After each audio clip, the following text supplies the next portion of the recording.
Hello students, welcome back. कैसे हैं सब लोग। तो जैसे कि लास्ट वीडियो में हम डिस्कस कर चुके थे इस पेपर का क्वेश्चन नंबर 1, यानी कि जितने भी हमारे पास ऑब्जेक्टिव क्वेश्चन थे इस पेपर के हमने डिस्कस कर लिए थे। मैं एक बार आपको फिर से दिखा देता हूँ।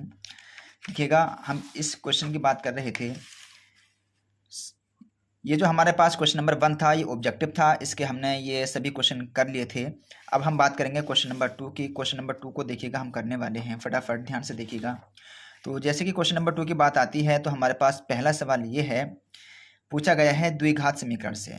सवाल ये है कि द्विघात समीकरण 2x² माइनस के 4x प्लस के 3 बराबर 0 का विभक्तर ज्ञात कीजिए और फिर मूलों की प्रकृति ज्ञात कीजिए। हमें मूलों की प्रकृति भी बतानी है और विभक्तर भी बताना है। ठीक, तो चलिए देखिएगा, मैं आपको इस क्वेश्चन का सॉल्यूशन दिखाता हूँ। देखिएगा, इस क्वेश्चन का सॉल्यूशन कुछ इस तरीके से हम कर सकते थे। हमारे पास सवाल था 2x² माइनस के 4x प्लस के 3। अगर मैं इस इक्वेशन की कंपैरिजन करूं, तुलना करूं ax² plus bx plus c बराबर 0 से, तो देखिएगा a की जगह हमारे पास 2 है और b की जगह माइनस के 4 है, c बराबर 13 है। ये a b c के हमें मान इजीली मिल जाएंगे। विभक्तर के लिए हम बोलते हैं विभक्तर को डिस्क्रिमिनेंट, यानी कि d बराबर b² माइनस के 4ac। यहाँ हमें कुछ नहीं करना होता है, a b c के मान रखने होते हैं। b का मान माइनस के 4 है, माइनस के 4 का स्क्वायर करेंगे तो 16 हो जाएगा, और माइनस में 4 है, ये ए की जगह ए का मान 2 रख देंगे, सी की जगह सी का मान 3 रख देंगे। 4 दूनी 8 या 24। अब 24 में से 16 घटाएंगे तो डी का मान आएगा माइनस के 8। अब विविधता तो हमने निकाल लिया, लेकिन सवाल में इतना ही नहीं पूछा था। सवाल में ये भी पूछा था कि मूलों की प्रकृति क्या होगी। अब मूलों की प्रकृति ज्ञात करने के लिए हम सबसे पहले डी का मान ज्ञात करना होता है। उसके बाद में देखिएगा 3 कंसेप्ट होते हैं इसके।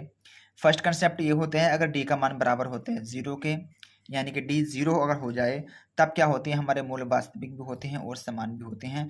यानी कि अल्फा और बीटा या एक्स और वाई दोनों मूल हमारे कैसे होंगे, बराबर होंगे। अगर एक्स का मान 2 होगा तो वाई का मान भी 2 होगा। एक मूल 2 होगा तो दूसरा भी 2 होगा, एक 3 होगा तो दूसरा भी 3 होगा, और वास्तविक भी होते हैं। लेकिन क्या होगा, अगर डी का मान बड़ा हो जाए 0 से, तो मूल वास्तविक तो होते हैं, वास्तविक तो होंगे, क्योंकि एग्जैक्ट नंबर होता है, कोई संख्या होती है, डिजिट होती है, लेकिन वो समान नहीं होते, वो असमान होंगे। मान लिया एक 2 हो सकते हैं, दूसरा 1 हो सकते हैं, या पहला 4 हो सकता है, दूसरा 6 हो सकते हैं, कुछ भी हो सकते हैं, इस तरीके से अलग अलग होंगे। ठीक, बस इतना होगा कि वो होंगे पॉजिटिव।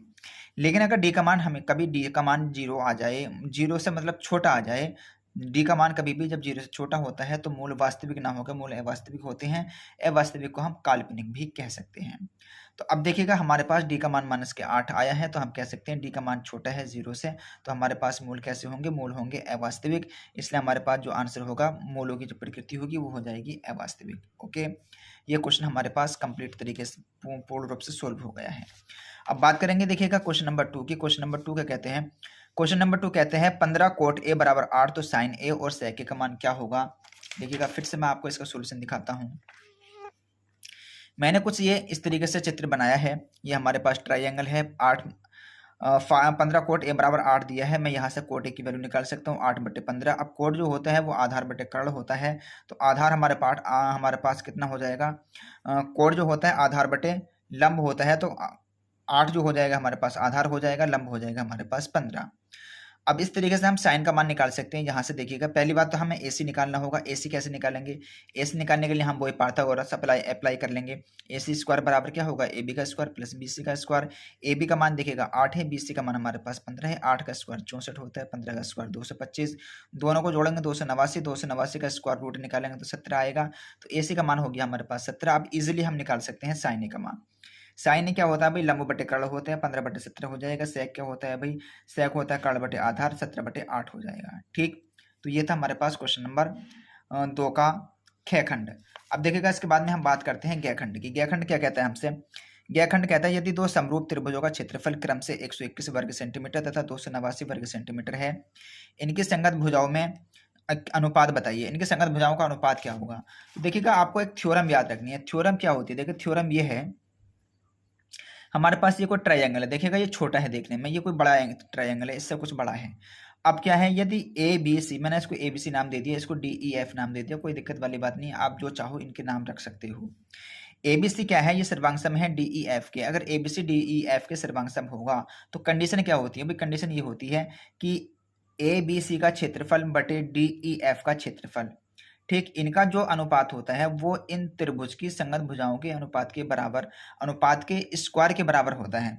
यानी कि ए बी बटे क्या होगा हमारे पास डी ई का स्क्वायर, या क्या कह सकते हैं हम बी सी बटे ई एफ का स्क्वायर कह सकते हैं, या फिर ए सी अपॉन डी एफ का स्क्वायर कह सकते हैं। अब हम कोई सी भी दो साइड ले सकते हैं, ठीक है, मतलब कोई सी भी एक साइड ले सकते हैं।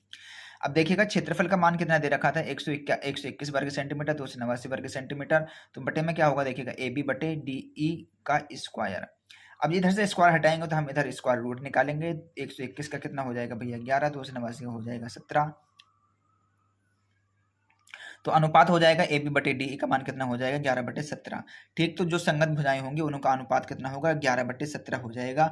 अब ये अनुपात ए सी बटे डी एफ का भी हो सकता है, ये अनुपात बी सी बटे ई एफ का भी हो सकता है। ये तीनों क्योंकि त्रिभुज हमारे पास सर्वांगसम है, सर्वांगसम का मतलब क्या होगा, जो संगत भुजाएं होंगी उनका अनुपात होगा। लेकिन कभी भी ऐसा नहीं हो सकता है कि जो ए बी का अनुपात होगा वो डी एफ के बराबर हो जाए, ना, ऐसे नहीं होता है। देखिए ए बी की संगत कौन सी है, डी ई है, तो डी ई ए बी का जो रेशियो होगा, जो अनुपात होगा वो डी ई के साथ ही लगाएंगे, ए सी का अनुपात डी एफ के साथ लगाएंगे, बी सी का जो अनुपात लगाएंगे वो ई एफ के साथ ही लगाएंगे। ओके, तो ये था हमारे पास क्वेश्चन नंबर घ। अब बात करेंगे, देखिए क्वेश्चन नंबर घ की। क्वेश्चन नंबर घ कहता है यदि किसी बंटन का माध्य 16 और बहुलक 13 हो तो बंटन की माध्य का ज्ञात कीजिए। अब देखिएगा बहुत आसान सा सवाल है ये, और ये सवाल कई बार पूछा जा चुका है, यहाँ तक कि कॉम्पिटिटिव एग्जाम में पूछा जा चुका है।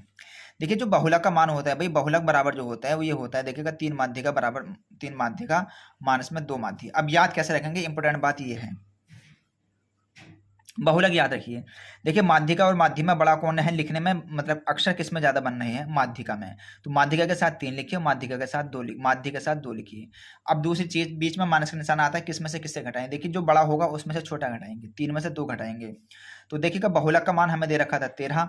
सवाल फिर से एक बार पढ़ लीजिए, एक बार फिर से सवाल रिपीट कर लीजिए। तो किसी बंटन का माध्य 16 है और बहुलक 13 हो तो बंटन की माध्यिका बतानी है। ठीक, माध्यिका हमें बतानी है, माध्यिका क्या होगी। मैं फिर से आपको क्वेश्चन दिखाता हूँ, देखिएगा बहुलक कितना है, बहुलक है 13, माध्यिका कितनी है भैया, माध्यिका हमें बतानी है 3 गुणा माध्यिका, वो माध्य दिया है 16, 2 गुणा 16, 2 की 16 की गुणा करेंगे तो 32 माध्यिका, मतलब 32 वैल्यू निकल कर आएगी।